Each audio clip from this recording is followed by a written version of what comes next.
Jack Eichel and the Vegas Golden Knights might have knotted their series at 2-2, but his fantasy value could be on the decline for upcoming fantasy drafts, and we need to talk all about it. Let's get this paper.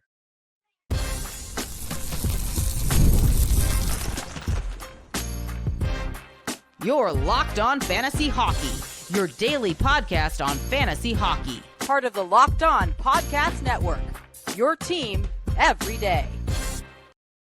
What is good, my fantasy fanatics? Welcome back inside the lab to your daily 30-minute source for fantasy hockey, NHL news, and nightly betting breakdowns to put some money back in that pocketbook. It's the Locked On Fantasy Hockey Podcast with Steele and Flip.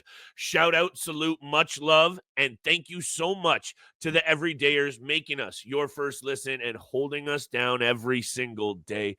Sincerely, from both Steele and I, we appreciate it. And Steele, let's try and show some of that appreciation back. However, today's episode is actually brought to you by Amazon Fire TV Stick 4K. And you can turn any TV into an Xbox with no console needed. Head to Amazon.com/Fire TV and Locked On to learn more. Mr. Rodin, we're going to get to bets. There are a juicy 4 games to get to on Tuesday night, and you and I have actually been picking winners lately, so I'm excited to get to that segment as always. But fantasy value, you and I are going to continue to drop this all summer long. And right now, we know that these performances in the playoffs will have implications come September. We talked about some good ones so far, and we can do this round by round. It's time to talk about the bad ones and some players that might not be living up to expectations and actually hurting their value for next season. Yeah, there's a few players that honestly I'm quite surprised at the performance they put on in the first round, and Jack Eichel is one of them. This one's more of a personal stake for me, a more personal take from what I thought was going to happen this postseason. Because as you know, when we did our preseason or our pre-playoff predictions, breakdowns, and evaluations, I thought this was a potential second coming for Jack Eichel after what he did in the regular season. A 90-plus point year for him, kind of established himself once again as a superstar in this league. And going into the playoffs, I thought he was going to continue that right into the series against the Minnesota Wild. We're actually seeing his counterpart, Kirill Kaprizov, establish himself as a top 5 player, fantasy player in the league right now. Jack Eichel, for me, while when you look at where he was getting drafted on average this past year, it was actually 42.7. So he was getting drafted in the middle of the 4th round. And while I do believe that's going to be higher and he will be drafted higher compared to where I thought he was going to be going into next season, where, you know, a late 1st round draft pick, I think he's clearly more a late 2nd round, maybe early 3rd round at this point. And I've been very disappointed with his play, even though I picked Minnesota Wild to win in this series so far. 1 assist in 4 games, -7, only 11 shots on net.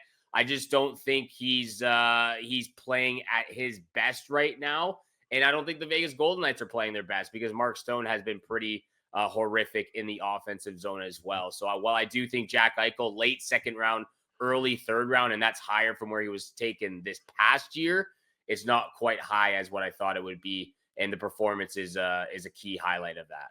To set the lens for our fantasy cats out there and to really just tee up what we're trying to get at today, and I thought about this a little bit off air before jumping on, Steele, is, you know, we could look at those obvious names right now. You know, Hellebuck jumps off the page as a player kind of quote-unquote hurting their value, but he still rides into next season, I'd say, regardless of what happens. That's why he's not on this list for me.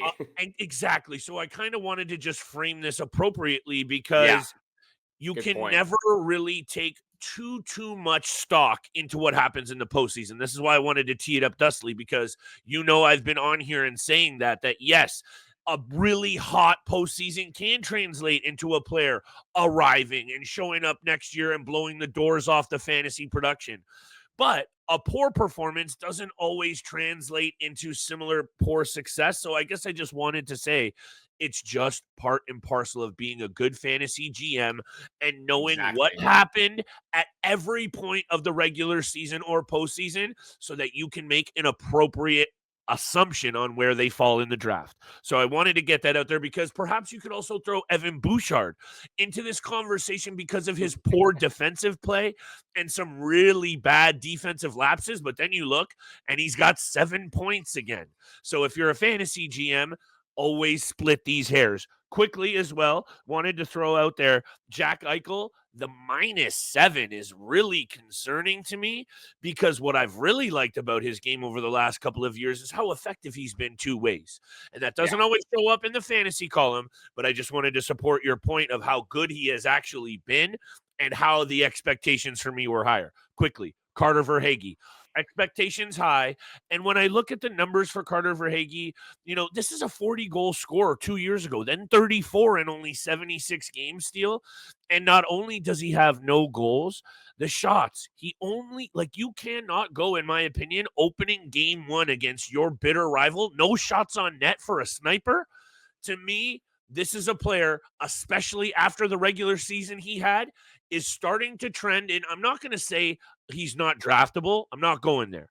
But he's trending in the wrong direction, and this is the perfect player to me to fit this angle of be wary of where you draft him next season. Value is there, but he's trending in the wrong direction, Steele. And 2 assists in 4 games. If Tampa keeps going like they did the other night, they're going to be in trouble. And we talked about Verhaeghe multiple times throughout the year about his performance, underwhelming, underperforming throughout the 2024-25 season. And it's crept into the playoffs. It's crept into his game this year. And yeah, by no stretch is he not a draftable player. Like, he's still a draftable player going into next year. But based on the season he just had, where it's kind of strange. Back-to-back years of 70-plus points, 40-plus goal seasons. Then he finishes with 53 points, a -14 in 81 games, 241 shots. That's still inconsistent of what he's done the past 2 seasons. The hits are actually up. The blocks are around the same. But the goal-scoring touch is a tremendous factor for a guy who is a goal scorer in the league. So if he's not performing offensively, like you just said, it definitely puts a stain on his stock and his value going into next year. When we come after the break, more players. Mikko Rantanen, I want to touch on. Drake Batherson, I think he falls in that same sort of description of what you just did with Carter Verhaeghe as well, a guy who's been inconsistent all year, and it's kind of crept into the playoffs this postseason, all of that and more, plus big-time bets at the end of the episode.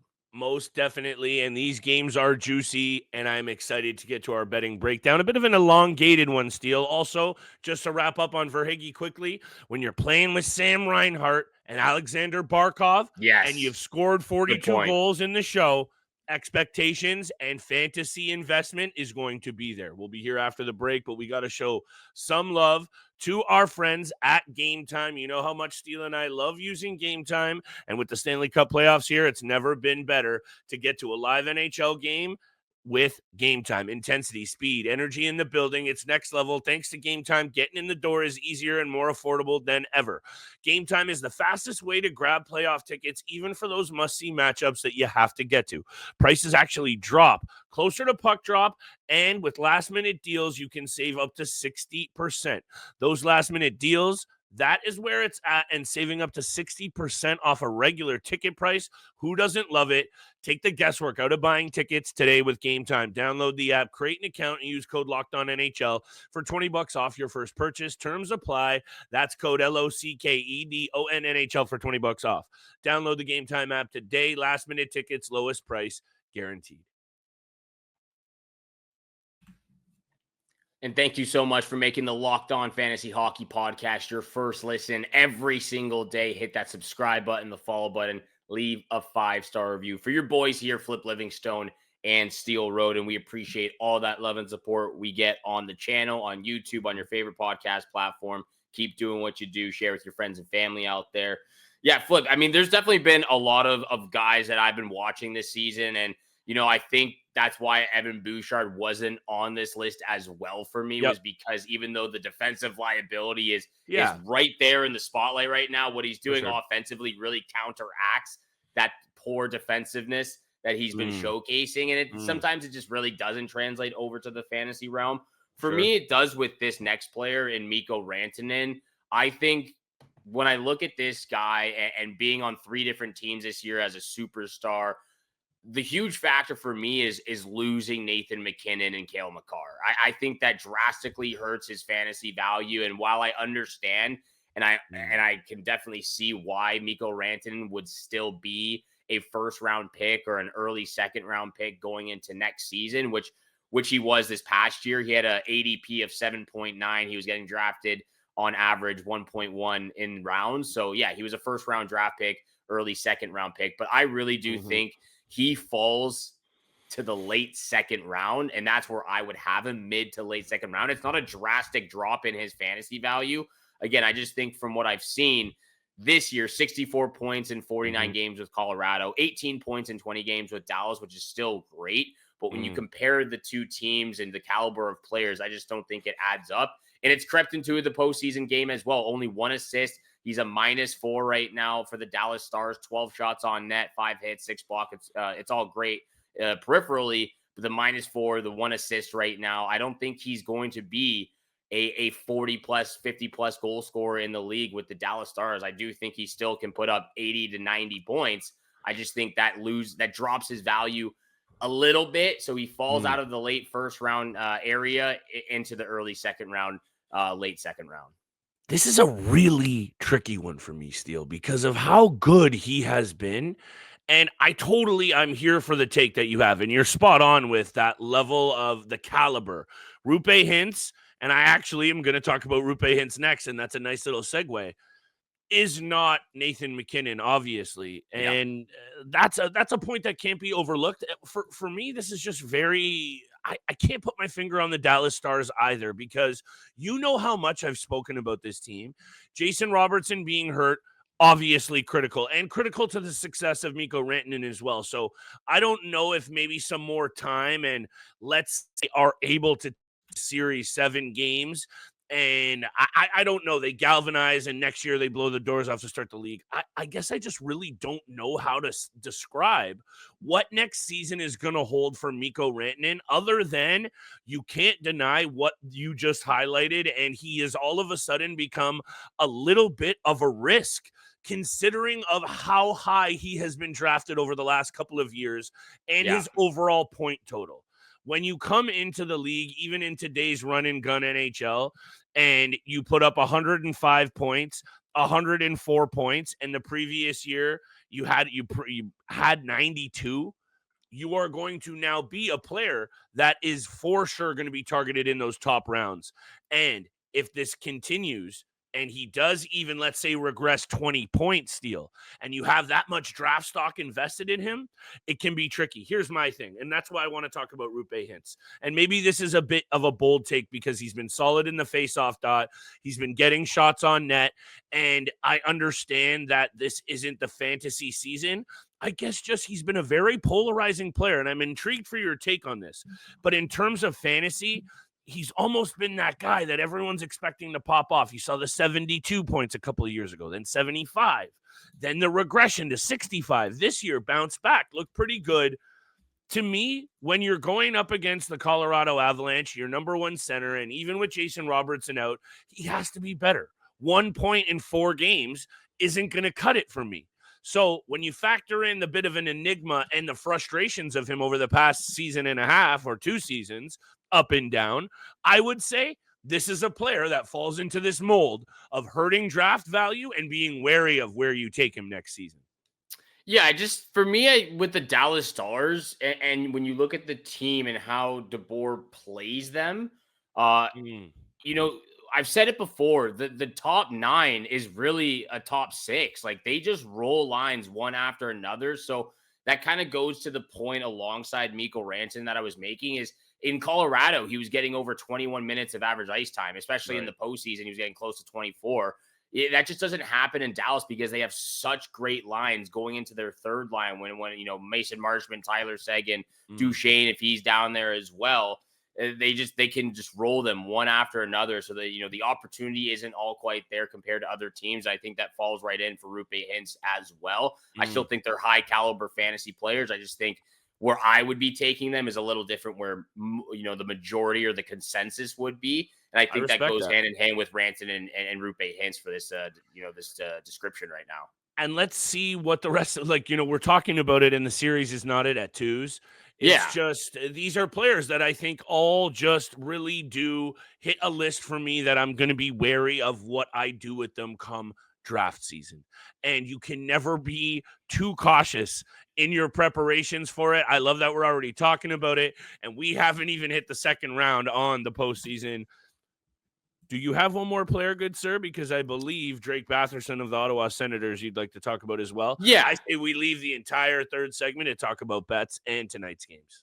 Yeah, I'm going to make this super quick with Drake Batherson. And, actually even looking at his regular season statistics, maybe he doesn't, quickly fit into this description when we're talking about fantasy pieces hurting their draft stock, because in the regular season, the last 3 years, he's actually been pretty solid. And he does outperform his average draft position 3 consecutive years, hasn't missed a game. He's been in the range of 60 to 70 points. He actually had a career high 68 points this year, career high 149 hits as well. He's getting in the physical aspect. Shots on net has been dialed in as well. So when you look at the regular season, he's actually outperformed his ADP, and I do think he can get drafted higher than where he was at 123.7, which is around the 10th, 11th round.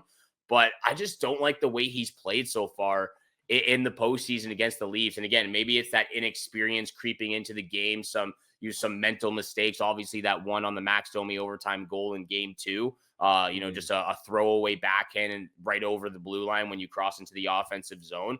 I just think from what I've seen, that could potentially hurt his draft stock and value going into next year. But again, some of these players, now that I'm thinking about it more clearly, with Drake Batherson, it kind of is that Connor Hellebuck where maybe he's not performing right now, but when it comes to the regular season, he actually is very, very solid and could be drafted a little bit higher. But yeah, I haven't liked the way Batherson has played this year. I haven't really liked the way Stützle has played either this series. Brady Tkachuk obviously does his thing. Jake Sanderson's been a huge piece to why they won game 4, obviously, and that's all going to change for game 5.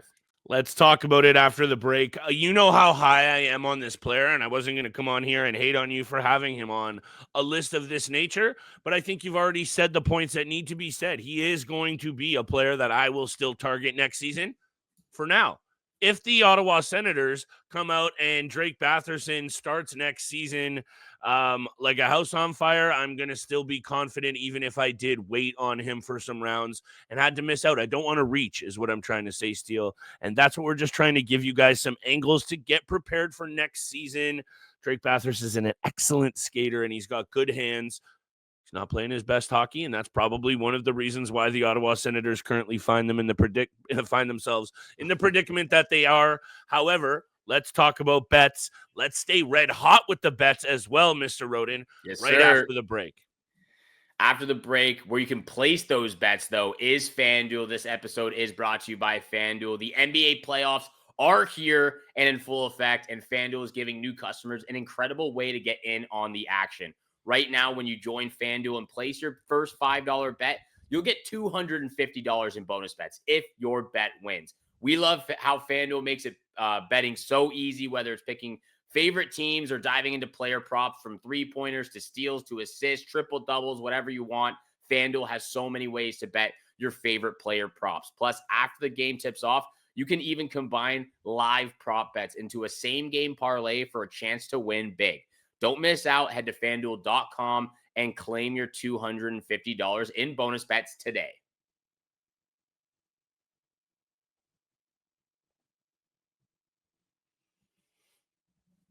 And thank you so much for making the Locked On Fantasy Hockey Podcast your first listen every single day. Continue to smash that subscribe button, the follow button, leave a 5-star review. Flip and I appreciate all that love and support you show us. Monday through Friday, 7 o'clock in the morning is when you can find our episodes. Flip, over to you, my friend. Yes, sir. 4 games on the schedule for Tuesday. I've got a same game parlay myself. I do have a couple of honorable mentions, but over to you, my friend. Where you looking first? First and foremost, my bad for butchering those graphics there on the ad transition. We're trying to keep it tight, and your boy's slacking. Look, Ottawa, Toronto, New Jersey, Carolina, Minnesota, Vegas, Edmonton, LA. It's all treats. Even with the Carolina Hurricanes, I told you I'd like the Devils to really keep things spicy in that series. And Frederik Andersen's injury here could be huge for the Carolina Hurricanes. Like, they're making some good plays. Jacob Slavin the other night looking absolutely sensational.